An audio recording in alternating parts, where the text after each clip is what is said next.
What's happening, you guys? Creator D Will here from Sweetwater. Welcome to the channel and thank you all for tuning in. Yo, this right here is the brand new APC64 from Akai. It's a dedicated 8x8 controller for Ableton Live and it has loads and loads of cool features. In today's video, we're gonna dive in, take a look at some of the key features and talk about how you can utilize this MIDI controller to upgrade your workflow. If you wanna check out this controller for yourself, then click the links in the descriptions, or you can always head over to sweetwater.com. Y'all already know what time it is. Let's dive in and let's get creative. Yo, so here it is, the APC64 from Akai. It looks amazing. So before we dive in and talk about some of the key features and some of the things that I really liked about this this controller, let's talk about what it has to offer as in regards to like the ins and outs and everything like that. So we got MIDI in and out. We got 8 CV gate for sequencing external modular hardware. We have USB connectivity, so you can connect this via USB to the computer, USB-C to the computer, or you can utilize USB power supply to power this, and you can utilize this in standalone mode. And then we got our on and off button right there. So that's pretty much it for the ins and outs. Just got your MIDI ins and your CV gates and then your USB. Let's dive in and talk about some of the key features that really stood out to me about the APC64. First off, these pads. So we have 64 RGB lit pads, and each of these pads are velocity sensor and they have polyphonic aftertouch built in, meaning that you can get really expressive with your playing. And I'm gonna show you guys some examples of that as we move on. So another standout feature is these new advanced touch strips that has been added to the APC64. So you have 8 advanced touch strips that have the ability to control volume, pan, send, channel, and you have this device button that allows you to control Ableton's devices, plug-in instruments, and rack effects within Ableton. So you saw in the intro that I was actually utilizing these touch strips to control this low heat 404 XL device here, and I was kind of performing it like a SP404 just with these touch strips as I was launching a different scene. So that's probably one of my favorite features about the APC64 is these touch strips. And I didn't have to do anything. I just loaded the device and it automatically recognized it and mapped to these different parameters. See, you can see right here I have the chorus, the freeze, reverb, and all of that good stuff automatically mapped to these different touch strips. So I thought that that was a very cool feature, and it was probably the most fun that I had utilizing this device was actually performing with it. So let's move on. Another standout feature that I really enjoyed while utilizing the APC was the note and chord mode. I don't have that much music theory knowledge, so having just this note and chord mode really helped me out to get my ideas out and to program tracks inside of Ableton with ease. So if you select on the note or the chord mode, again, it'll bring up the configuration option. So you notice that even if I select over here on that, it brings up the exact same option. Akai, what they did was they mapped both of these, the note and the chord mode together. So if you make a change on one of them, then it automatically adjusts on the chord mode, so you know that you're always in the key. So these pads up here, these first 2 row of pads, these actually show you the different scales or the different keys that you can be within. So if you notice that as I select over here, you see that it's actually changing the different notes right there. So it's kind of laid out like a keyboard to make it easier for you. Then right here on these blue pads, you have the ability to select the different scales that you want. They have a whole bunch listed here. You can see that I'm going through them right here. So I set my project to G minor,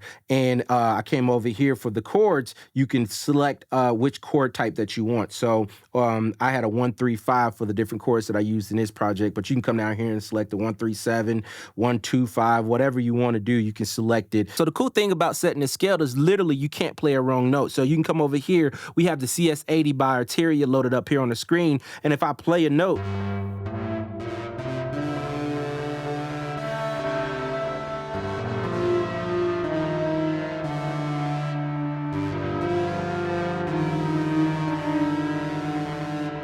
and I mentioned polyphonic aftertouch. Let's go to chord mode and check this out. So polyphonic aftertouch allows me to play expressively when I load up an instrument that actually can receive polyphonic aftertouch information. So check this out.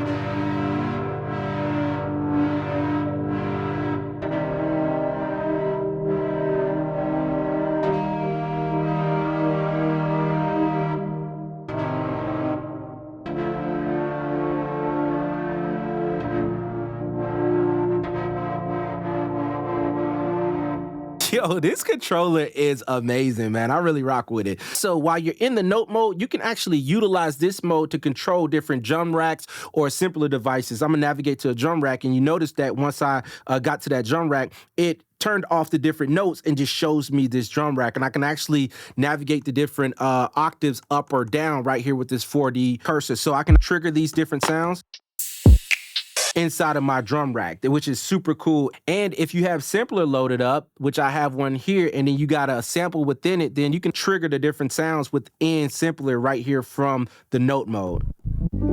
And then if I slice this up right here,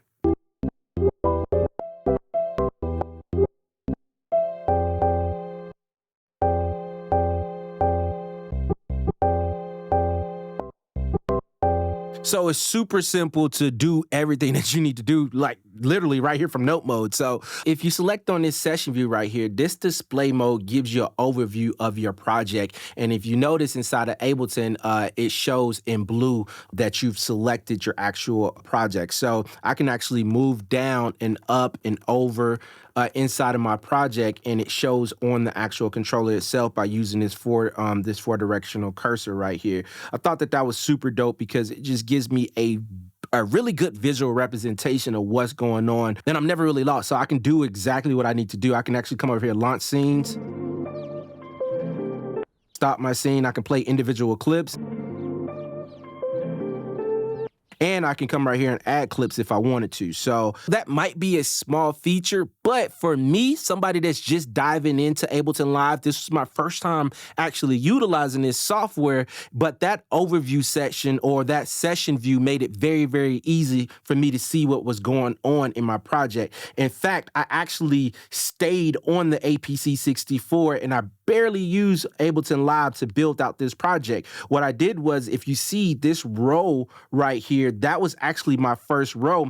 And utilizing the APC64, all I did was I came over here and I had all of my sounds built out on this first scene right here, this scene right here. And then I hit duplicate and I just duplicated it, all these different scenes. And then I used the clear to actually take out any of the sounds that I didn't want playing at a specific time. And that's how I built out my session within the session view. So I thought that that was a really cool and unique feature. And I can actually clear out these scenes that I don't want playing. Boom, right there. Another feature that I think worth mentioning is the step sequence mode. So the APC64 has a dedicated 8-track step sequencer with 32 steps per track. So this works in conjunction with Ableton and fully in standalone mode without a computer. So you don't even need Ableton Live in order to utilize the APC in standalone mode as a step sequencer. You can utilize the 8 CV gates outputs on here for sequencing external modular hardware, which is super cool and makes this thing even